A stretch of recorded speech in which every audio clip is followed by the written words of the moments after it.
ஓம் நமோ பார்வதிபதையே அரகர மகாதேவா. அனைவருக்கும் வணக்கம். நான் உங்கள் அன்பு ஜோதிடர் அவினாசி சுரேஷ் பாண்டியன். இன்னைக்கு நம்ம பார்க்க போற தலைப்பு, காதல் திருமணத்திற்கு ஜாதக பொருத்தம் அவசியமா? இதுதான் தலைப்பு. என்ன சார், காதல்னு வந்துட்டாலே இரு மனம் ஒன்றி போய் தான் அங்க காதலுங்கிற விஷயம் ஆரம்பிக்குது. அதுக்கு மேல எதுக்கு இந்த ஜாதக கட்டத்தை வச்சு எங்களை நீங்க செக் பண்ணணும் அப்படின்னா, அதுக்கான விளக்கத்தை தான் நம்ம பார்க்க போறோம். காதல் திருமணமாக இருந்தாலும், ஜாதக பொருத்தமே பார்த்து திருமணம் வைத்தாலும், அவர்கள் ஒரு குறிப்பிட்ட காலத்திற்கு பிறகு அவர்களுக்கு பிரச்சனை வருவதும் அவர்கள் பிரிவை நோக்கி நகர்வதற்கான காரணம் என்ன அப்படிங்கிறதான் பார்க்க போறோம். ஏன்னா வர்றதுக்கு முன்னாடி பார்க்கறதான ஜோதிடம்ங்கிறது, வருமன் காப்பதே ஜோதிடம். வந்த பிறகு இது இப்படி பண்ணியிருக்கலாம், அப்படி செஞ்சிருக்கலாம்னு சொல்றதுல யாரும் இங்க யாருமே காலத்தை பின்னோக்கி போய் சரி பண்ண முடியாது. காற்றுள்ள போல் தூற்றிக்கொள் அற்பிங்கிறது விவசாயத்துக்கு மட்டும் கிடையாது, எல்லாத்துக்குமே தான். அதை பத்தின ஒரு விளக்கத்தை நாம் பார்க்க போறோம். இப்ப ஜோதிடத்துல மொத்தம் 9 நவகிரகங்கள் இருக்கிறாங்க. அது 2 சாயா கிரகங்கள் நம்ம சொல்லுவோம், ராகு கேதுக்களை. அவங்க இரு அணியா பிரிஞ்சிருக்கிறாங்க. இங்க 2 தலைவர்கள் இருக்கிறாங்க. அதாவது குருவோட தலைமையில் வரக்கூடிய அணியின் பெயர் அருள் அணி. குரு தலைவர், கூட சூரியன், செவ்வாய், சந்திரன். இந்த 4 பேரு அருள் அணிக்கு சொந்தக்காரர்கள். குருவோட தலைமையில் அவங்க இருப்பாங்க. இன்னொரு அணி இருக்குது, பொருள் அணி. சுக்கிரன், சுக்கராச்சாரியார், அவருடைய தலைமையில் வரக்கூடியது புதன், சனி, ராகு. இந்த 4 பேர் பாத்தீங்கன்னா பொருள் அணியில வருவாங்க. இப்ப 4 நாள் 8 தானே ஆச்சு. இன்னொருத்தர் இருக்கிறாருன்னா அவர் தான் கேது. கேது பகவான் ஞானக்காரகன். அவர் நடுநிலைமையா இருப்பாரு. உங்க ஜாதகத்துல அவர் யாரு கூட சேர்ந்து இருக்கிறாரோ அவர்களுக்கு அவர் அவங்களுக்கு சப்போர்ட்டா நடந்துப்பார். அருளணியோட இருந்தாருன்னா நீங்க அவரை அருளணியா வச்சுக்கலாம் உங்க சுய ஜாதகத்துல. பொருளணியா இருந்தா பொருளணியோட நீங்க சேர்த்துக்கலாம். இதுதான் அமைப்பு. இப்ப நம்ம ஒரு ஆணும் பெண்ணும் காதலித்துக் கொண்டிருக்கிறார்கள், லவ் பண்ணிட்டு இருக்கிறாங்கன்னு வைங்க. இப்ப இந்த அருளணி ராசி, பொருளணி ராசின்னு இருக்குது. அதையும் நம்ம சொல்லிடலாம், அப்பதான நேர்களுக்கு தெரியும் எது அருளணி எது பொருளணி ராசிகள் அப்படின்னு சொல்லிட்டு. அருளணியை பத்தி தான் ஆரம்பிச்சோம். அருளணியை பத்தி நான் சொல்லிடுறேன். அருளணிக்குள்ள வரக்கூடிய ராசிகள் எதுன்னு பாத்தீங்கன்னா மேசம், அதுக்கடுத்து டைரக்டா சிம்மம், அப்புறம் விருச்சகம், தனுசு, மீனம். இந்த ராசிகள் பாத்தீங்கன்னா அருளணியோட ராசிகள்.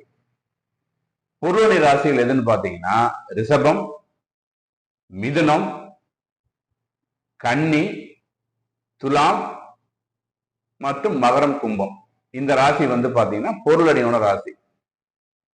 இப்ப இந்த இரு அணிகளுடைய ஒரே அணியில இப்ப திருமணம், அதாவது காதல் செய்யக்கூடிய ஒரு சூழல் ஏற்படுதுன்னு வச்சுக்கோங்க. அந்த அணியில் இருக்கக்கூடியவங்களே காதல் திருமணம் செய்து கொண்டார்கள் என்றால் அவங்களுக்குள்ள பாத்தீங்கன்னா ஒரு மிகப்பெரிய பிரச்சனைகள் எதுவும் வராது. எப்படி சார் சொல்றீங்க அப்படின்னா, இப்ப அருள் அணியில் இருக்கக்கூடிய ஒருத்தர் அருள் அணி இல்லாத பொருள் அணியில ஒரு பெண்ணை திருமணம் பண்றாருன்னு வச்சுக்கோங்க. ஆணோ பெண்ணோ எப்படி வேணா வச்சுக்கலாம். அவங்க ஒரு காஃபி ஷாப்புக்கு போறான்னு வச்சுக்கோங்க, ஒரு டீ சாப்பிடலான்னு அப்படின்னு தோணுது அப்படின்னு சொன்னா, எளிமையா இருக்கா நான் சொல்றேன், இந்த பதிவு புரிதலுக்காக நான் சொல்றேன். இந்த அருள் அணிக்காரர் என்ன பண்ணுவாருன்னு கேட்டீங்கன்னா, நம்ம கொடுக்கக்கூடிய பணம், அவர் கொடுக்கக்கூடிய அந்த குவாலிட்டி ஆஃப் ப்ராடக்ட், அதாவது அந்த தேநீர் இருக்கு இல்லையா, அதைத்தான் அவர் பார்ப்பாரு. அந்த கடையோட அட்மாஸ்பியரு, அவர் என்ன மாதிரி கிளாஸ்ல கொடுக்குறாரு. சுத்தம்ங்கிற எல்லாம் பொதுவானது, நம்ம அதுக்கு போவானா. இப்ப சாதாரண டீகள்ல கூட பாத்தீங்கன்னா அவங்க சுடுதண்ணில ஹாட் வாட்டர்ல கழுவிதான் டம்ளர் நமக்கு கிளாஸ்ல டீ கொடுப்பாங்க. அப்ப இந்த அருளணிக்காரர் என்ன பண்ணுவாருன்னா அதை பார்ப்பாரு. நம்ம ஒரு 15 ரூபா கொடுத்து ஒரு டீ சாப்பிடுறோம்னா அந்த குவாலிட்டியை பார்ப்பாரு, அதோட நிப்பாடிப்பாரு, அந்த குவாலிட்டி ஆஃப் ப்ராடக்ட். ஆனா பொருளணி என்ன பண்ணணும்னு கேட்டீங்கன்னா, இட் சூஸ் அட்மாஸ்பியர் டூ. இந்த அட்மாஸ்பியர் நல்லா இல்ல, அதாவது உள்ள இருக்க பொருளையும் தாண்டி பொருள் கொஞ்சம் சுமாரா இருந்தாலும், அதாவது அந்த கண்டென்ட் வந்து அந்த குவாலிட்டி ஆஃப் த ப்ராடக்ட் கொஞ்சம் டவுனா இருந்தா கூட அதை அக்செப்ட், அது பிரச்சனை இல்லை. ஆனா எனக்கு அந்த அட்மாஸ்பியர் ரொம்ப முக்கியம், இந்த அட்மாஸ்பியர் எனக்கு பிடிக்கல அப்படின்னு சொல்லி பொருள் அணி அதுக்கு முக்கியத்துவம் கொடுக்கும். நீங்க யோசனை பண்ணி பாருங்க. இத நீங்க காதலிக்கும் தருணமே அந்த சூழ்நிலை உங்களுக்கு விளைக்கணும். இந்த நபர் நம்ம லைஃபுக்கு ஒத்து வருவாங்களா வரமாட்டாங்களாங்கிற சூழல் அப்பயே தெரிஞ்சிடும். அப்ப நீங்க உங்க லவரோட சண்டை போடுன்னு நான் சொல்ல வரல, நீங்க ஒரு நிலைப்பாட்டுக்கு வர முடியும்.